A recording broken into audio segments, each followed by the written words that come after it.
Donc salut, j'espère que tu vas bien. Donc aujourd'hui, je vais te montrer un outil que j'ai mis en place sur Excel qui va te permettre de simuler un crédit immobilier. Ok.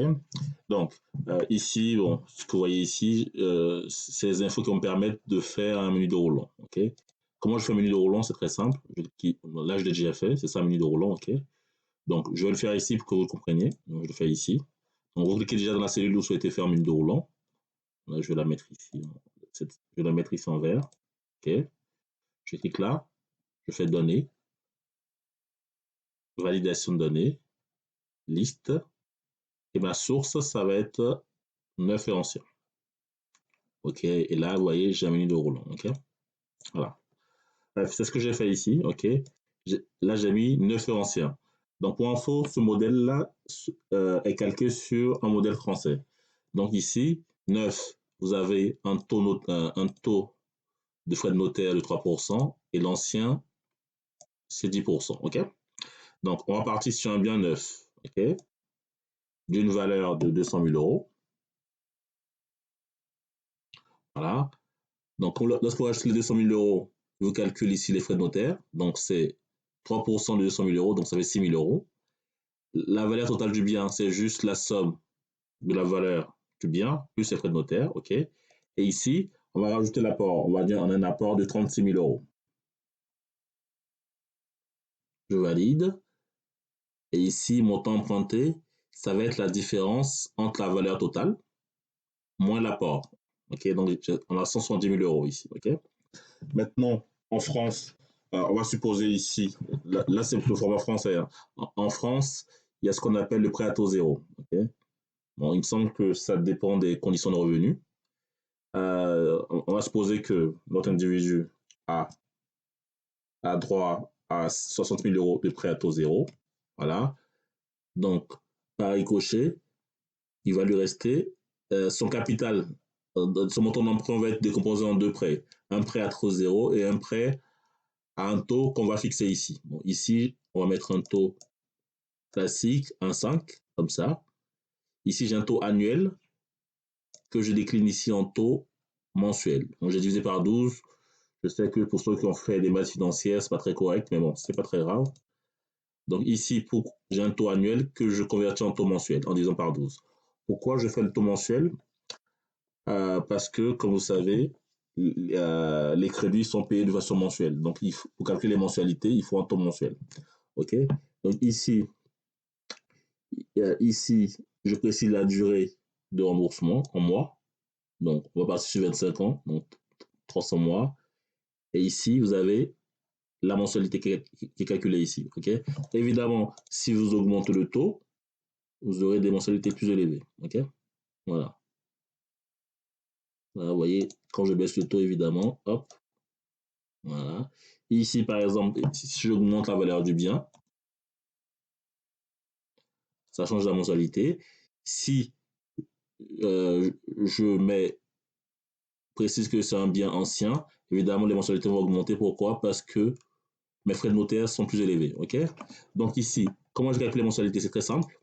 Donc ici, j'ai utilisé la formule VPM. VPM, c'est très simple. Ici, vous avez, en premier temps, on met le taux. Donc le taux mensuel, c'est F24. Ici, NPM, c'est le nombre de mensualités. Donc c'est 300 mois ici. Et ici, c'est le capital emprunté. Donc le capital emprunté, attention, le capital emprunté, c'est F, c'est celui-là, le montant restant. OK? Donc, la formule VPM, ça permet de calculer une mensualité constante en fonction d'un taux. OK? Et auquel j'ajoute la mensualité, le prêt à taux zéro. OK? Le prêt à taux zéro, étant donné qu'il n'y a pas de taux d'intérêt, donc je fais juste les 60 000 divisés par les 300. OK? Donc, cette formule-là, la première formule, celle-là, va me permettre de calculer les mensualités constantes en fonction de mon capital emprunté, c'est-à-dire ici, en tout cas, c'est 234 000 euros. Attention, ce que j'emprunte au total, c'est 294 000 euros ici. Sauf que, rappelez-vous, 60 000 euros de prêt à taux zéro. Okay, donc, ce calcul que je fais là, ici, se décompose en deux parties. Donc, une première partie, celui-là, je vais le faire pour que vous allez comprendre. Ici, cette partie-là, hop, cette partie-là, je fais ça divisé par 300. OK? Donc, ça me fait 200 € par mois, pendant 300 mois. OK? Par contre, ici, c'est un peu plus délicat. Ici, comme j'ai un taux d'emprunt, je vais calculer avec VPM ici. Donc, avec VPM, ici, vous avez le taux. Le taux, ici, c'est le taux mensuel, c'est ça. OK? Ensuite, le nombre NBP, ça va être le nombre de périodes de remboursement, c'est-à-dire 300 mois. OK? Et ici, VA, ça va être la valeur. OK? Attention, la valeur, c'est pas ça, c'est ce qui reste. OK? Donc, c'est la valeur, le montant emprunté déduit du montant du prêt à taux zéro. C'est-à-dire ça, attention, quand je fais ça, regardez ce qui se passe, le montant est négatif. C'est pour ça que je fais moins, je mets un petit moins ici. OK? Donc là, c'est un petit détail, ça fait ça. Normalement, quand on fait la somme des deux, vous avez bien 11 000, non, non, 1108,62. C'est bien ce que vous avez ici, ok? Donc là, je vous ai décomposé le calcul. Ce calcul-là, c'est ce que je fais ici, c'est une seule ligne, ok? Voilà. Voilà, c'est un fichier très simple. Et ce qu'on peut rajouter ici à la fin, moi, j'ai pas pensé, on peut rajouter ici un taux d'endettement. Donc, on va supposer que votre salaire est de 4 000 €. Je fais ça. Donc, je fais la mensualité divisée par le salaire. Et là, je mets un pourcentage. Voilà. Je mets un pourcentage, ok, comme ceci. Alors, on peut mettre ici une mise en fait conditionnelle. Donc, tout ce qui est tout ce qui est inférieur à 33%, hop, tout ce qui est inférieur à 33%, je mets tout ce qui est inférieur à 33%, je vais mettre 33, virgule. Tout ce qui est inférieur à 33%, ok. On va dire que c'est une bonne chose, donc je mets en vert, ok.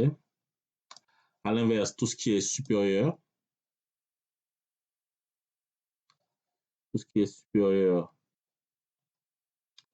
à 33,33, on le met en rouge, ok. Ok. Donc ici, dès que c'est vert, ça veut dire qu'on peut vous prêter le bien, ok. Mais là, je vais tricher un peu, je vais augmenter la valeur du bien. Je mets 400 000. Vous voyez, là, je suis en rouge, ok. Donc théoriquement, on peut pas me prêter le bien, ok. À part si, évidemment, j'augmente l'apport. L'apport, c'est là. L'apport, c'est là. Je mets, on va mettre 70 000 € d'apport. Et là, je suis toujours dans le rouge, ok. Maintenant, qu'est-ce qui se passe si je prends l'équivalent en 9? Vous voyez, là, c'est intéressant, ok. Lorsque j'achète un montant à 400 000 € dans l'ancien, j'ai 10% évidemment de frais de notaire, ok. Alors que lorsque j'achète un billet dans le neuf, j'ai 3%, ok. Donc ici, à 3% avec, avec mes conditions de revenus actuelles, ça dit 4 000 € par mois. Et avec un apport de 70 000 €, je peux acheter ce bien, seul, évidemment, ok. Voilà. Donc, ici, évidemment, c'était juste pour vous montrer la manip. Cette partie-là, normalement, je la mets en gris. Voilà. Et là, ici aussi, je mets en gris. OK? Hop. Peut-être un gris un peu plus. Voilà, comme ça. OK? Donc, voilà. Donc, ici, hop, je peux. Là, si je baisse mon apport, évidemment, voilà, je suis en rouge. OK? Donc, là, je pense qu'à 60 000, ça doit passer. Là, je suis un peu juste, 65 000 peut-être. Voilà, ok. Donc là, si je descends à 63 000, ça passe, je pense. Voilà, ok. Voilà. Donc ici, ça vous permet de simuler en fait tout simplement un achat immobilier. Ok, vous avez plusieurs variables, neuf, ancien, le montant. Évidemment, les frais de notaire ici, c'est automatisé grâce à une fonction ci. Ok. Lorsque c'est neuf, 3%, ancien 10%. OK. Frais de notaire qui dépendent de la valeur du bien, évidemment. Ici, vous avez l'apport. OK. Voilà. Donc, mettons-nous dans un cas où j'ai 5 000 euros par mois. J'ai 5 000 euros par mois et je vais emprunter un bien qui coûte, soyons fous, 800 000 euros. Évidemment, là, je suis dans le rouge. OK? Je suis dans le rouge. On va dire qu'on a un taux d'emprunt de. On va mettre un taux de 1,5. OK? Donc, évidemment, si on pose. Là, ici, j'ai un taux d'endettement trop élevé. OK?